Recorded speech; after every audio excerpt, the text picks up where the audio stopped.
Bom dia, boa tarde, boa noite aí para quem está acompanhando o nosso grupo de leitura do Capital. Estamos no nosso 37º encontro, né? Se eu não me falha a memória. Lendo o livro 3 do Capital, estamos no capítulo 16, mais no meio do capítulo aqui, página 343 do PDF, da edição da Boitempo, né? Então, vamos começar desse questionamento aqui, que é mais ou menos onde a gente tinha parado no último encontro.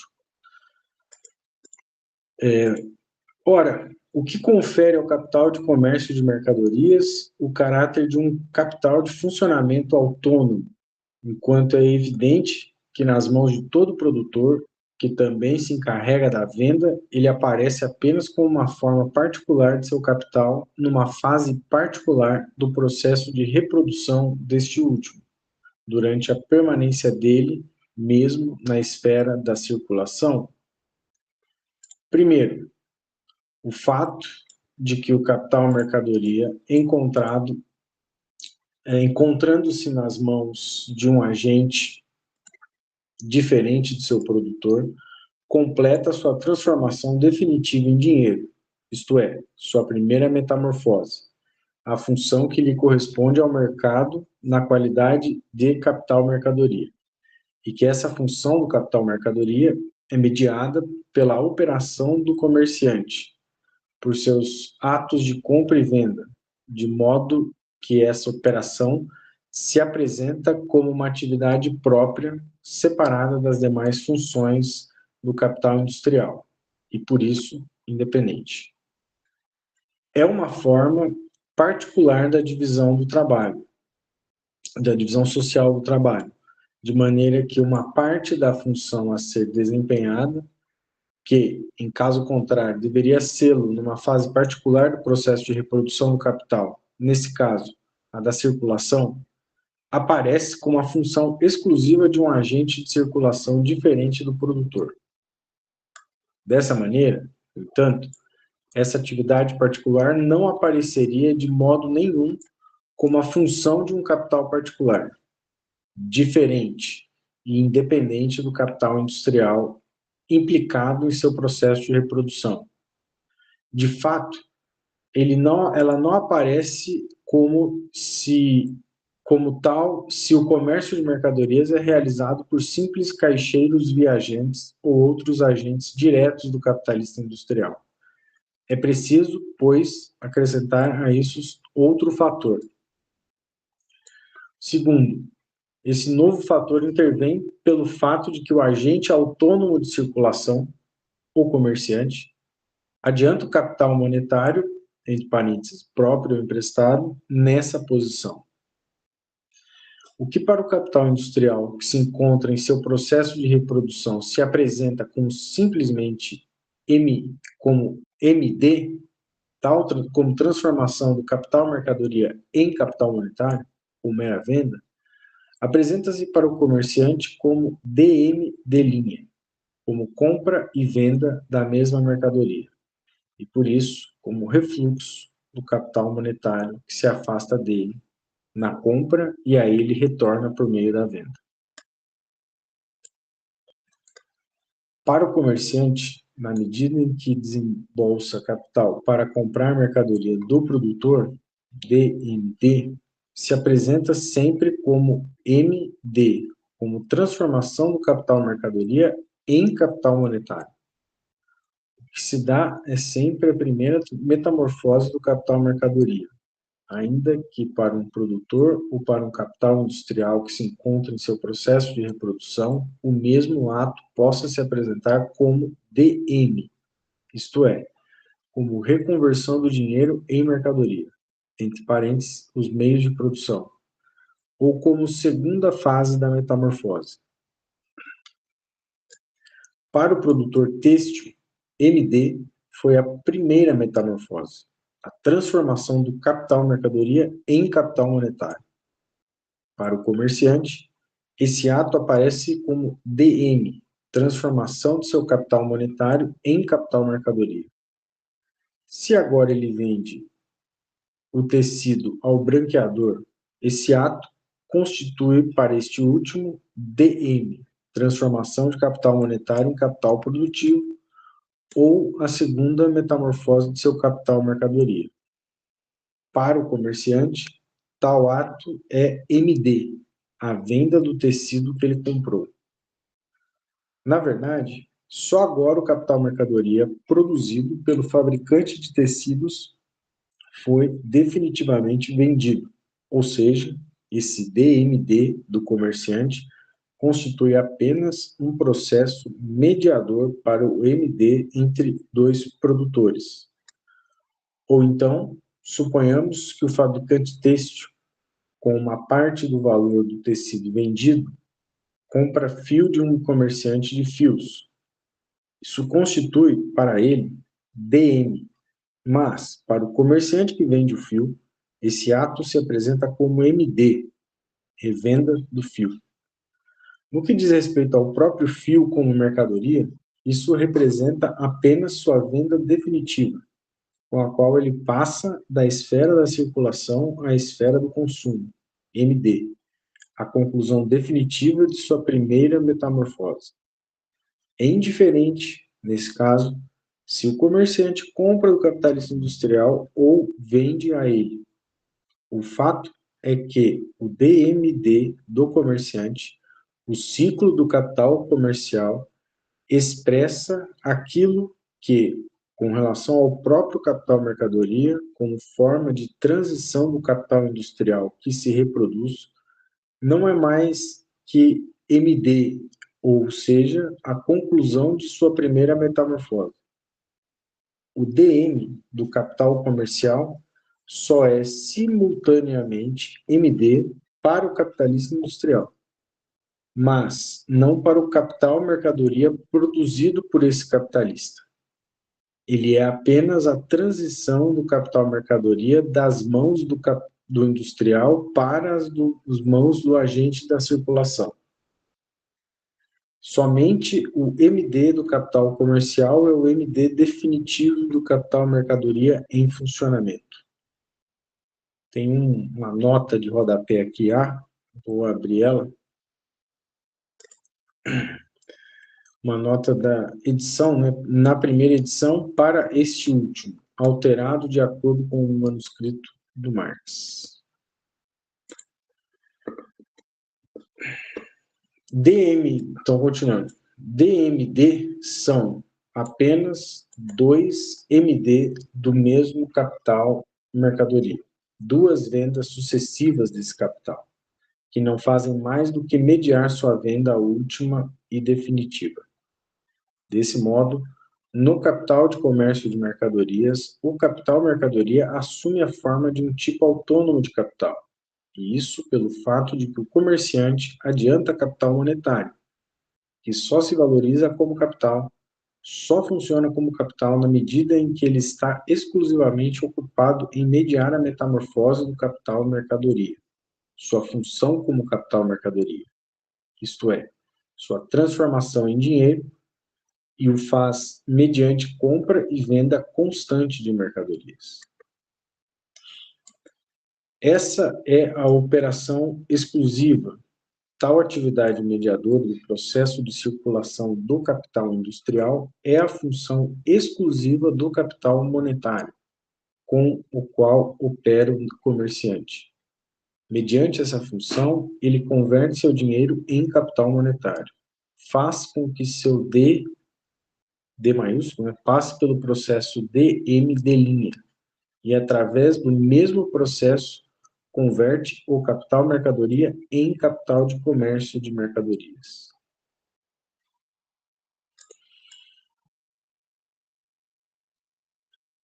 É evidente que o capital de comércio de mercadorias, na medida em que existe sob a forma do capital mercadoria, considerando o processo de reprodução do capital social total, não é outra coisa que a parte do capital industrial que ainda se encontra no mercado, sujeita ao processo de sua metamorfose e que agora existe e funciona como capital mercadoria. É, pois, pura e simplesmente o capital monetário desembolsado pelo comerciante, destinado exclusivamente a comprar e vender e que, por conseguinte, jamais assume outra forma senão a do capital mercadoria e a do capital monetário, ou seja, jamais a do capital produtivo, e permanece sempre nos limites da esfera de circulação do capital. É apenas esse capital monetário que cabe agora considerar com relação ao processo global de reprodução do capital. Eu só queria pausar aqui um segundinho, porque eu acho que esse trecho final aqui que eu li, ele me parece dar uma, vamos dizer assim, organizada nas ideias do capital comercial, né? E aí ele vai falar isso por meio do raciocínio dos ciclos lá do livro 2, né? Dos primeiros capítulos do livro 2. E aí ele vai caracterizar esse capital comercial como não tendo, né, não expressando o ciclo do capital produtivo, né? Ele vai dizer aqui, né? Jamais assume outra forma senão a do capital mercadoria e a do capital produtivo. Então, por isso, acho que dá para a gente entender que ele está inferindo que não tem criação de valor novo, né? Não, me parece, vamos dizer assim, logicamente, que é isso que dá para tirar disso aqui, né? Mas não, me parece que isso ele está falando não no sentido individual, do capital individual, né? Mas no sentido da totalidade social, né? Que eu acho também que isso é outra confusão que às vezes a gente tem dificuldade de trabalhar. Pensei aqui, levantei a mão mais para pensar com vocês, não sei se vocês têm um entendimento distinto. Já vi que o Juan levantou a mão. Por favor, tá com a palavra aí. Hoy,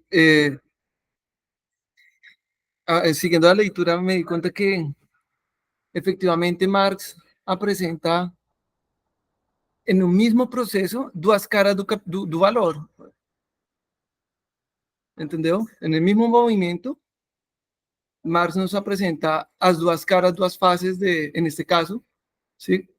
El capital mercadoria y el capital ya monetario. Entonces, como esse movimento tem suas diferenças, mas é o mesmo movimento, entendeu? Tanto para um como para o outro. Então, eu acho que o interessante vai ser poder capturar esse movimento de las duas fases, porque Marx nos está mostrando as duas fases de esse movimento, que en un mismo movimiento él se presenta con duas fases diferentes, una para un y una para o outro, mas é o mesmo movimento. Se é esse movimento do capital, então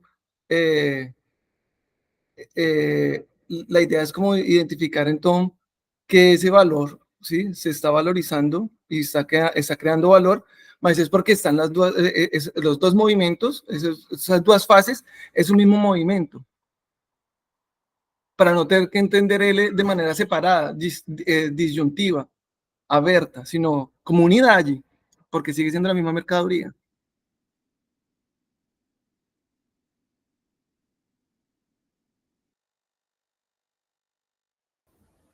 Massa, agradeço aí o comentário. Eu já vi que o Fernando o de Jorge levantou a mão. Por favor. Só para esclarecer, quando ele fala em branqueador, lá em cima, é o seguinte: quando, em geral, numa indústria que produz o tecido, a que tinge o tecido, sabe? Então, o tingimento do tecido é um benefício, né?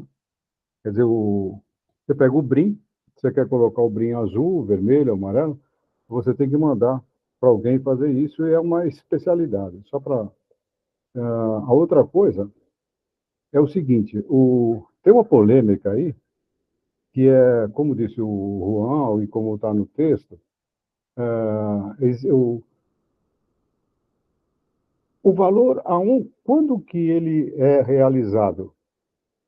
Quando o produtor vende para o comerciante, ou quando o comerciante coloca a mercadoria no consumo? Quer dizer, o fato do produtor vender a mercadoria para o comerciante, é aí que o valor é realizado, sem levar em conta que o comerciante pode não vender a mercadoria. Eu estou colocando essa questão, que essa é uma das polêmicas com aquele cara lá do Mega, e ele fala que a produção do valor se dá quando a mercadoria vai para o consumo. O valor se realiza no consumo. Enquanto ele não se realizar no consumo, não há valor. Ele não existe. Então, aonde o valor é realizado? Pelo industrial ou pelo comerciante? Essa é uma pergunta.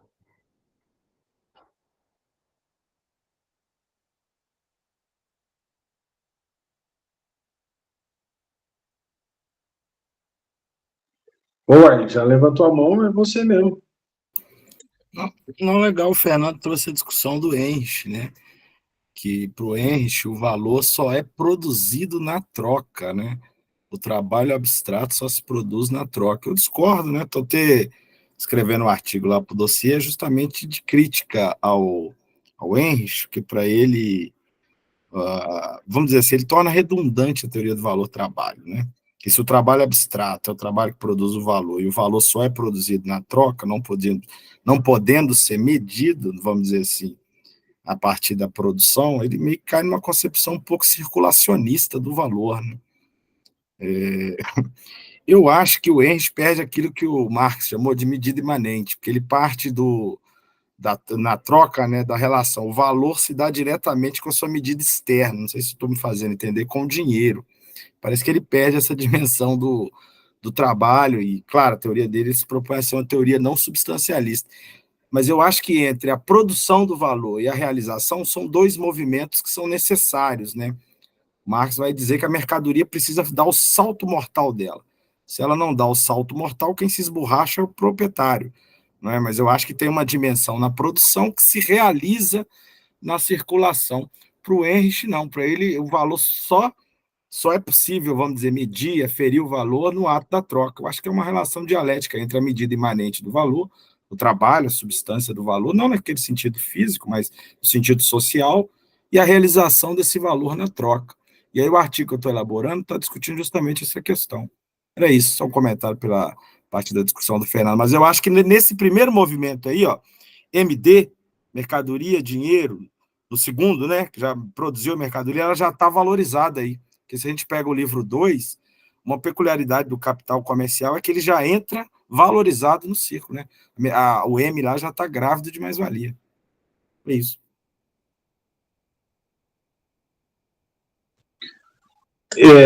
Eu acho que tem muitos pontos aí aparecendo, né? Eu acho interessante a discussão. É um Heinrich até um cara que eu precisava me apropriar mais, mas eu só vi aqui no chat o Leonardo Domingos perguntou aqui, na verdade, antes dele, o Juan perguntou se era produzido ou realizado. Acho que ele estava se referindo à leitura do Heinrich sobre quando é que o valor aparece que o Fernando tinha colocado, né? Só quando ele é realizado. No caso, estou entendendo consumido, né? De acordo com o que foi colocado aqui, né? E aí o Leonardo Domingos perguntou aqui, ele também rejeita a lei da queda da taxa de lucro, a queda tendencial.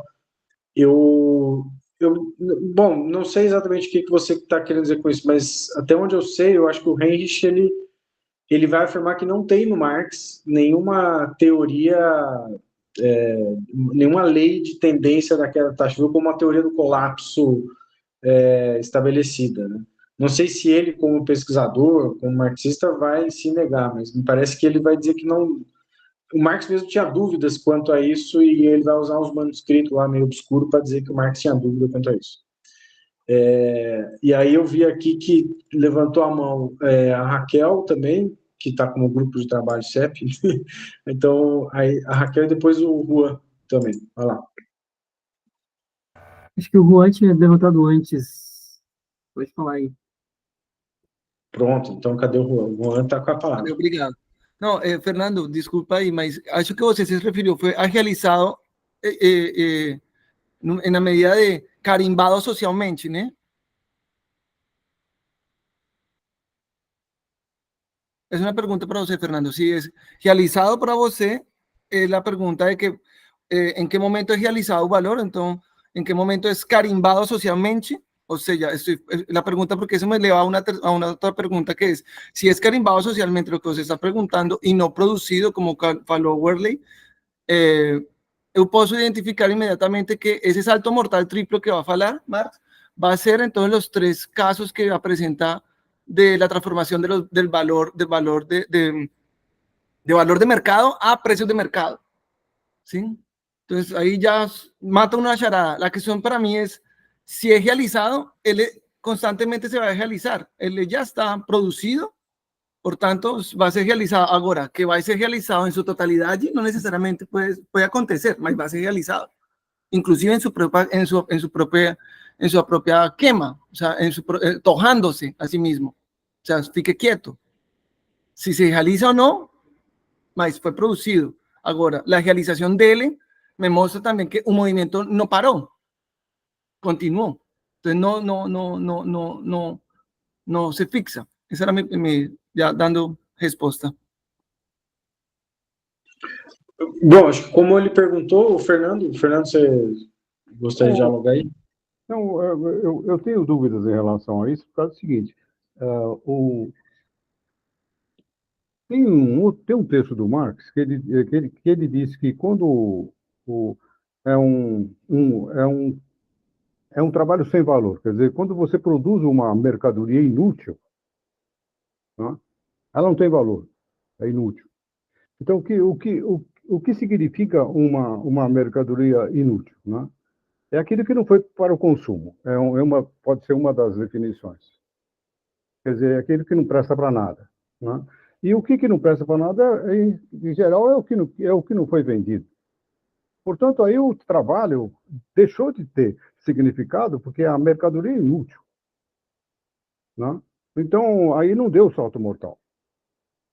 Então, a outra coisa, um outro argumento para confundir, né, não para esclarecer, é que se o comerciante não consegue vender, de alguma forma isso vai ter reflexo no produtor, porque ele não vai ter o mesmo capital para fazer o outro ciclo de compra, né? Então, de alguma forma, a mercadoria não vendida afeta o produtor, né? Quer dizer, ele com um efeito retardado, mas afeta. O meu raciocínio não é tão sofisticado quanto o do Pawnee, né? Eu concordo que é meio monetarista mesmo, tá? Quer dizer, tem reflexos, mas eu me reporto a um texto do Marx que ele fala isso. Aliás, isso aí também é um preceito da economia clássica. A economia clássica coloca que o equilíbrio de mercado vem daí, né? Quer dizer, o fato de ter um excesso de produtores que produz mais do que o mercado consegue absorver, então ele cai fora de mercado. Quer dizer, eu não estou defendendo essa posição, mas está dentro dessa discussão isso daí. Encerro aqui. Massa. A Raquel tinha levantado a mão também. Eu só queria bem rapidamente, assim, para não estender tanto mais, mas só para recuperar uma coisa que o Juan tinha falado no início, ele só queria ver se eu entendi mais ou menos o que ele está falando, né? Enfim, porque assim, eu acho que o que o Marx está tentando expressar aqui nesses parágrafos, e já no que a gente estava lendo também no encontro anterior, né? É que essa última metamorfose do valor, né, de mercadoria para dinheiro em particular, ali pode ser a primeira também, mas o Marx se concentra nessa última, né? Ela pode se desdobrar, digamos assim, de duas maneiras. Ela pode aparecer para o capital individual, simplesmente como essa transformação de mercadoria em dinheiro, ou ela pode se autonomizar na nas mãos do comerciante, de modo que aí ela vira um ciclo completamente distinto, né? Em que ele adianta dinheiro, ou ele já tem o dinheiro, compra a mercadoria do capital industrial e depois revende aquela mercadoria. Então, eu queria entender se o que o Juan estava falando ali de que pode assumir duas formas do valor, na verdade, seria, então, assumir duas metamorfoses diferentes aqui, né? A metamorfose do capital individual, que é mercadoria se convertendo em dinheiro, ou essa metamorfose específica do comerciante, ou do capital de comércio e mercadorias, né? Que é DMD'.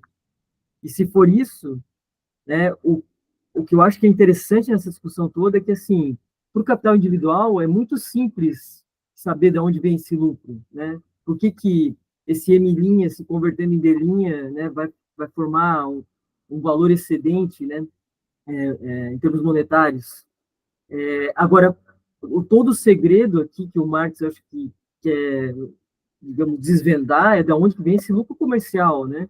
De onde que vem, se não, justamente se ele não... Aí, retomando a fala do Léo, né, que ele quis ressaltar ali, olha, não é capital produtivo. Nunca vai se converter em capital produtivo. Se nunca vai se converter em capital produtivo, de onde vem o lucro? Eu acho que, não sei se são essas duas metamorfoses que tu estava te referindo no início. Né? Ô, Juan, você tem a palavra aí, acho que você foi provocado. Pensa aí com a gente. Sim, yo acho que la pequeña lectura ahí está más en un sentido en que la lectura que yo tengo es, si la primera metamorfosis no fuese la misma, ¿entendeu? O sea, ya no son las mismas, en la segunda, en el segundo movimiento do capital, ¿cómo falar? Yo ubico las palabras, que tenemos capital mercadería y tenemos capital, la reproducción, expresa, pues sí. Entonces, ¿qué acontece? Que hay un movimiento de capital, de capital como tal. Entonces, tiene la presentación de cómo un mercado, ese movimiento, perdón, disculpa, se estaba presentando para el capitalista que produce la mercadería de manera directa. Mas do otro lado, o sea, ese mismo movimiento está presentándose para dentro de no una segunda, yo no diría de una segunda forma, ¿sí? Para no hablar de metamorfosis, sino esa segunda forma que va a empeñarse en otro proyecto, porque más adelante frente vamos a encontrar entonces las finanzas, ¿no? Entonces, ese movimiento de capital de finanzas que estamos indo para allá, va a ser entonces capital dinero, ese capital dinero se va a manifestar más rápido. Entonces ahí sí hay una ruptura, no una ruptura, más sí un desprendimiento a un nuevo movimiento, a un nuevo avance de tu capital, un nuevo patamar que alcanza su capital, que pareciese que parte do capital financiero o de capital mercadoría, más no. Él ya partió, él ya está consigo mismo, él ya tiene esos principios, ese principio. Es un movimiento que está haciendo, se proyectando para poderse convertir en capital bancario, ¿sí? En capital que pueda movilizarse sin necesidad de la mercadería, que pasa a ser ahora la moneda, el dinero pasa a ser la mercadería. ¿Entendeu? Entonces se desprende para pasar a ser entonces ahora ese otro movimiento. Parece que fueran dos movimientos distintos, mas es lo mismo.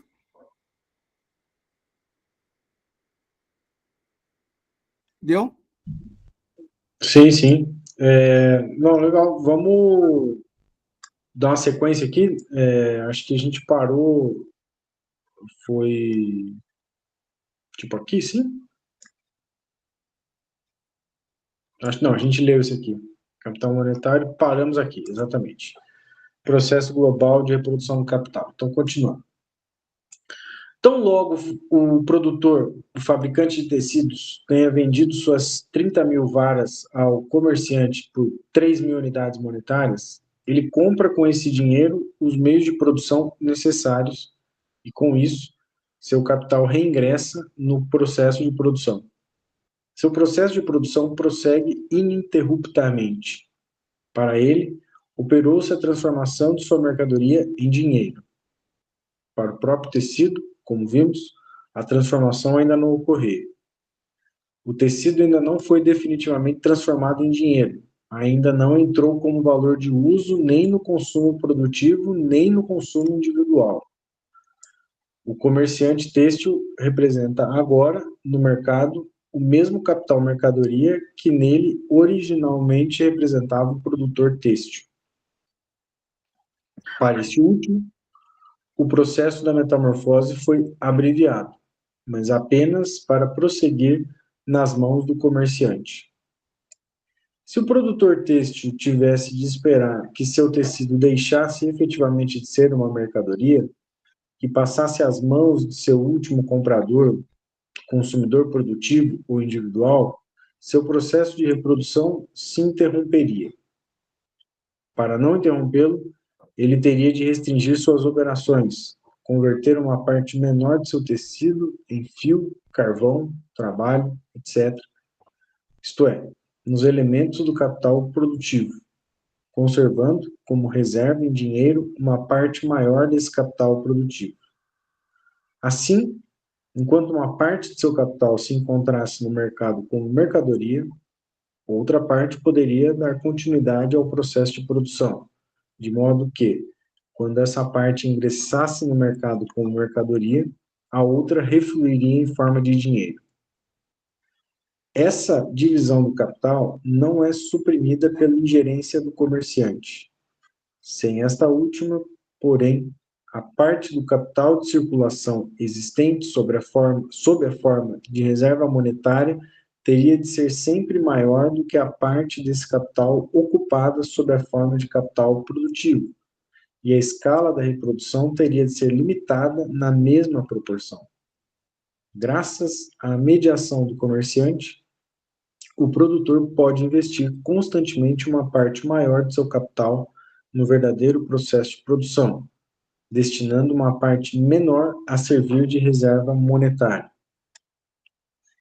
Em contrapartida, outra parte do capital social se encontra constantemente dentro da esfera da circulação, sob a forma de capital comercial. Ela só é utilizada para comprar e vender mercadorias. Desse modo, parece ter ocorrido apenas uma troca das pessoas em cujas mãos se encontra esse capital. Se o comerciante, em vez de comprar tecido por 3.000 unidades monetárias, com o propósito de revendê-lo, investisse diretamente essas 3.000 unidades monetárias de modo produtivo, o capital produtivo da sociedade aumentaria. É evidente que, nesse caso, o produtor têxtil se veria obrigado a imobilizar como reserva monetária uma parte mais considerável de seu capital. E o mesmo teria de fazer o comerciante, agora convertido em capitalista industrial. Por outro lado, se o comerciante continua a atuar como tal, o produtor economiza o tempo que, de outro modo, teria de destinar às vendas, o tempo que ele pode empregar na supervisão do processo de produção, ao passo que o comerciante, por sua vez, tem de dedicar às vendas seu tempo integral. No caso do capital comercial não ultrapassar suas proporções necessárias, teremos de supor que, 2 pontos. 1. Em consequência da divisão do trabalho, o capital destinado exclusivamente a comprar e vender, abre parênteses, e nele se inclui, além do dinheiro para a compra de mercadorias, o dinheiro que tem de ser investido no pagamento do trabalho necessário ao funcionamento da empresa comercial, um capital constante do comerciante, em edifícios para depósitos, no transporte, etc., fecha parênteses, é menor do que seria se o capitalista industrial tivesse de gerir pessoalmente toda a parte comercial de sua empresa. 2. Na medida em que o comerciante se ocupar exclusivamente desse negócio, para o produtor não só sua mercadoria se converte antes em dinheiro, como o próprio capital mercadoria efetua sua metamorfose com maior rapidez do que o faria se estivesse nas mãos do produtor. 3. Considerando o capital comercial total em relação ao capital industrial, uma rotação do capital comercial pode representar não só as rotações de muitos capitais numa esfera da produção, mas as rotações de uma série de capitais em diversas esferas de produção. O primeiro se daria, por exemplo, se o comerciante têxtil, depois de comprar o produto com suas 3.000 unidades monetárias de um produtor de tecidos e de tê-lo revendido antes que o mesmo produtor tivesse voltado a lançar no mercado a mesma quantidade de mercadorias, comprasse o produto de outro ou de vários outros produtores têxteis e o vendesse novamente, mediante assim as rotações de diferentes capitais na mesma esfera da produção.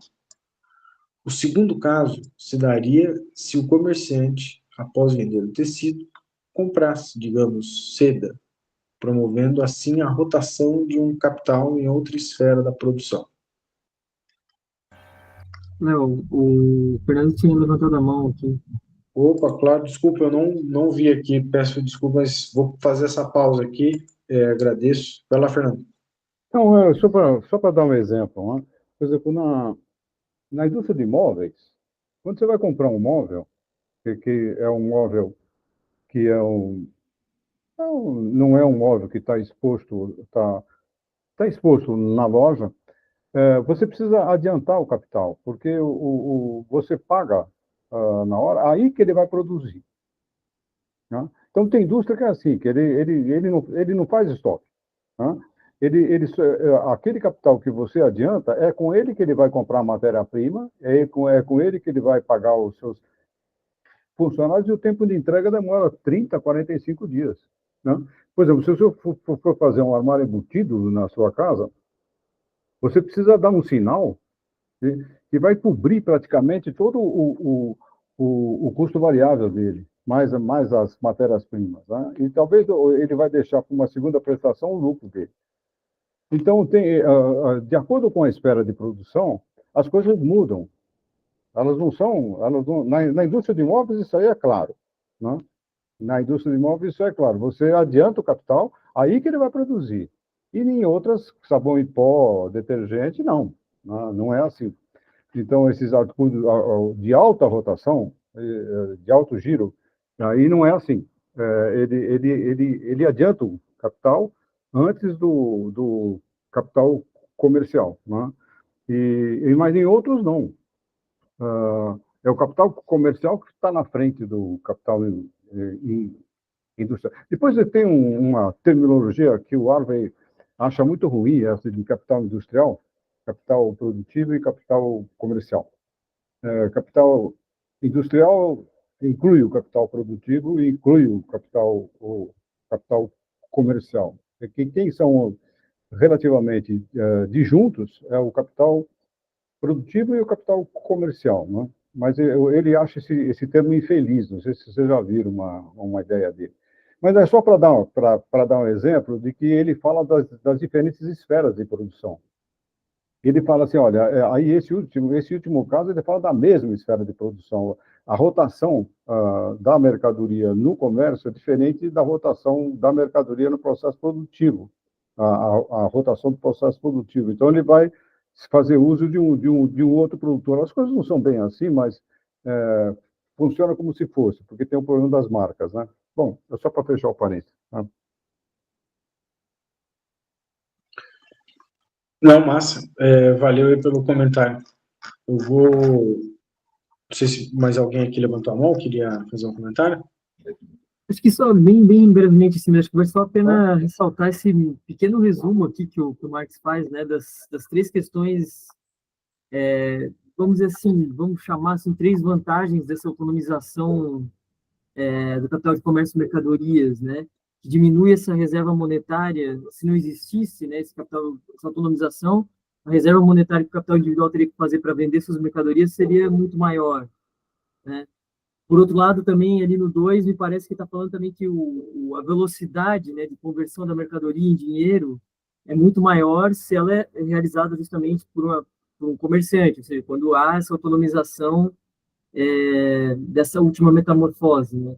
E, por fim, ele está querendo dizer ali no ponto 3 que esse capital comercial ele pode, digamos, completar a rotação de inúmeros capitais industriais, né? Não só de um, né? Então, acho que essas três, digamos, vantagens ou características, né, dessa autonomização do capital de comércio e mercadoria são importantes de levar em conta aqui.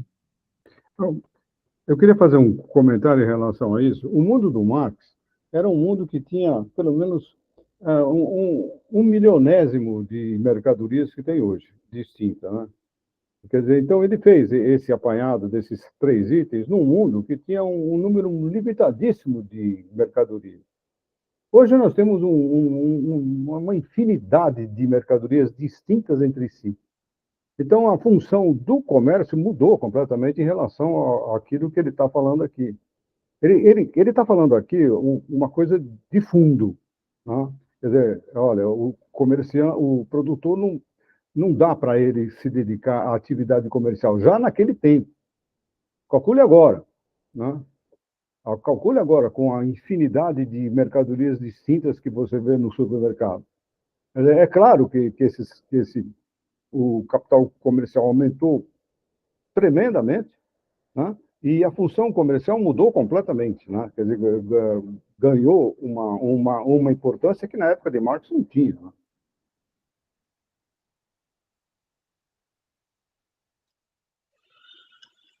E, de fato, é diferente mesmo. Vou continuar aqui, então, lendo mais um pouquinho. Acho que paramos aqui, né? Em geral, é preciso assinalar o seguinte, 2 pontos. A rotação do capital industrial está limitada não só pelo tempo de curso, mas também pelo tempo de produção. A rotação do capital comercial, na medida em que só comercializa uma variedade determinada de mercadorias, está limitada não pela rotação de um capital industrial, mas pela de todos os capitais industriais no mesmo ramo da produção. Depois de ter comprado e vendido o tecido de alguém, o comerciante pode comprar e vender o tecido de outro, antes que o primeiro volte a lançar uma mercadoria no mercado. O mesmo capital comercial pode, pois, servir sucessivamente de mediação para as diversas rotações dos capitais investidos no ramo da produção, o que significa que sua rotação não se identifica com as rotações de um capital industrial individual, nem se limita, portanto, a supor uma reserva monetária que esse determinado capitalista industrial possa ter secretamente.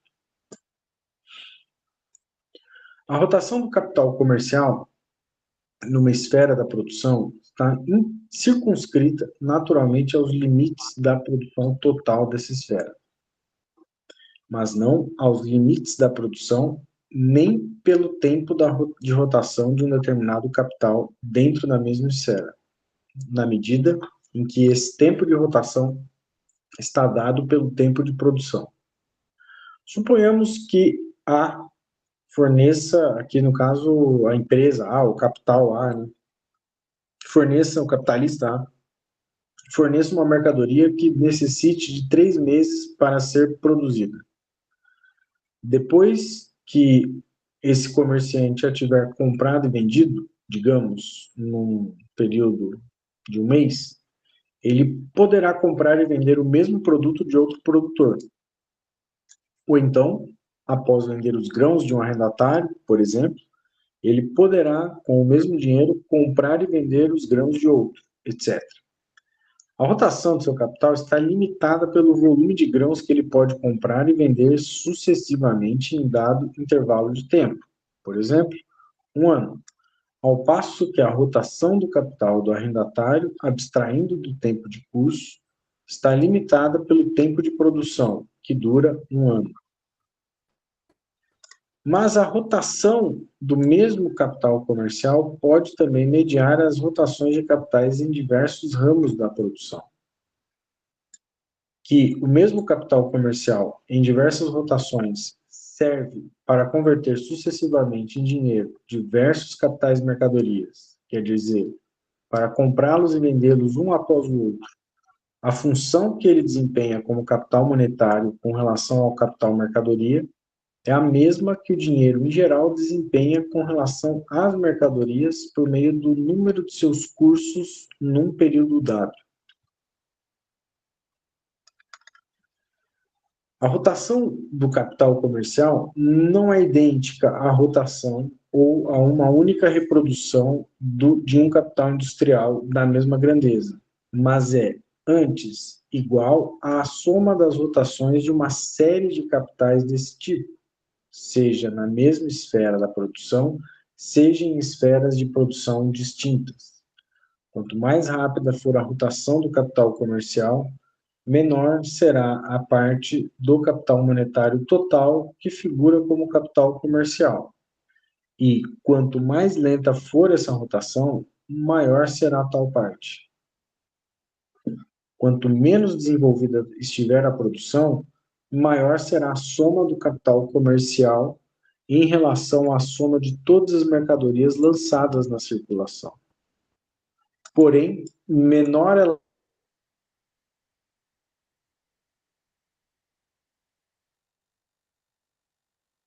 será em termos absolutos ou se Léo, comparada com o áudio aqui. nível de produção mais alto. E vice-versa, quando se invertem os termos do problema. Você pode repetir?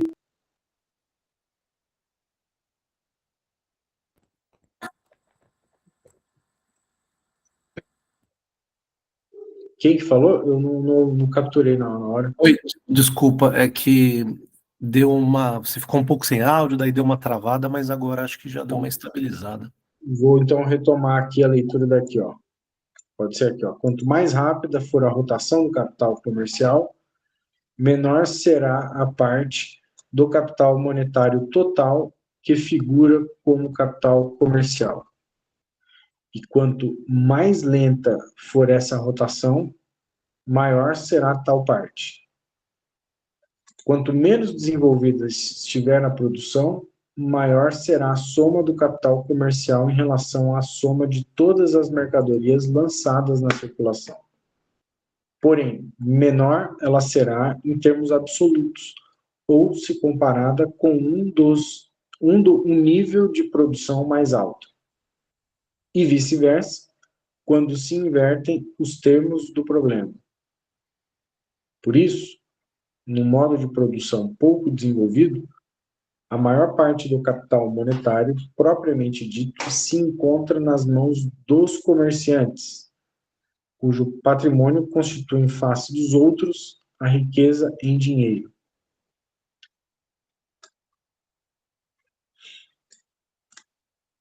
Acho que só um detalhe, né? Sem o capital comercial, difícil ter o capital industrial, né? Mais ou menos isso, né? Eu vejo que o Juan levantou a mão, vai lá, Juan. No, só aclarar uma coisinha e espero que vocês me aclarem, porque o movimento é o mesmo, né? Mas o capital comercial vai virar capital monetário, sim ou não?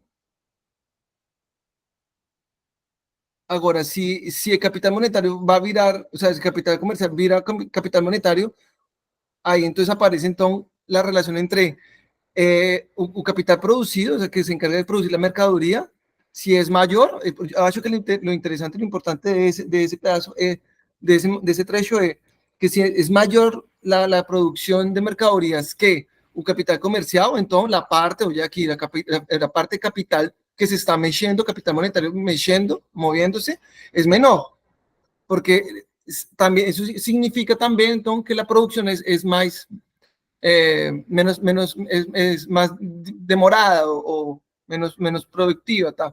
Entonces, disculpa mas do contrário também acontece, ou seja, hay mayor capacidad de rotación de capital monetario, então parece ser que la producción también se reduce, ¿no? Parece que está diciendo eso, mas yo veo que es más que se movimenta más rápido también la producción. Porque es que la cuestión es cuándo entró la figura de capital monetario.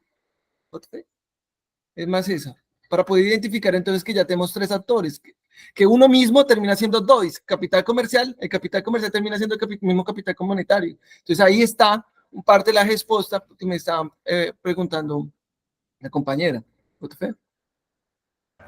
Mas só uma coisa assim, que eu acho que eu acho que entendo o que você quer dizer, mas talvez esse movimento, assim, que a gente vai ver lá no capital portador de juros, mais claramente, acho que não é bem ainda o que o Marx está falando aqui, né? Embora a gente possa ver elementos, concordo contigo, assim, de essa autonomização, ela começa a nos dar elementos para pensar isso, né? Mas eu acho que aqui o Marx está falando ainda, está relacionando, assim, né, essa atuação do comerciante, né, se ele vai precisar de mais ou menos capital, ainda tem muito a ver, sim, com a mercadoria, né, com a relação com o capital industrial e tudo mais, né? Eu acho que mais à frente, quando a gente for avançando ali nos próximos capítulos, que aí o Marx vai se dedicar exatamente a isso, acho que a gente pode voltar a isso e tentar ver essa relação aí mais específica, não, quando a gente está falando só do capital portador de juros, então, o que acontece, né? Essa relação do capital portador de juros com o que ele vai chamar do prestamista com o empresário, né? Mas acho que aqui eu tenho dúvidas se ele já está falando dessa autonomização a qual tu está te referindo agora aí, entendeu? Não, mas aí está escrito, inclusive, acabamos de ler, que capital comercial vira capital, o sea, tem capital monetário. Não, mas a forma, né? Não é capital comercial que vira capital monetário, assim, no sentido capital comercial que vira capital portador de juros. Não, nunca falei capital portador de juros. Para a forma dinheiro, né? Não, o sea, nunca falei de capital portador de juros, por agora solamente falei, mira, aqui aparece já a figura capital monetário, porque volto de novo a la tesis que es, mira como un mismo vira duas cosas al mismo tiempo. Entonces, muestra la unidad del movimiento y no la separación, que es lo que me estoy preocupando un poco, que exista separación de un mismo movimiento, que en sí es dialéctico.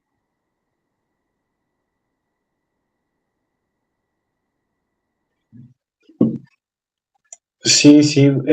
Mas depois ainda vamos ler sobre o capital portador de juros, né? Aí agora só, como eu notei aqui que a gente ainda falta um tanto para a gente chegar no fim do capítulo, em alguma sessão que a gente vai interromper, né? Eu acho que a gente poderia talvez parar aqui, né? Que a gente encerrou aqui, chegamos no nosso tempo. E aí na próxima semana a gente retoma aqui a partir de a velocidade de circulação. Beleza?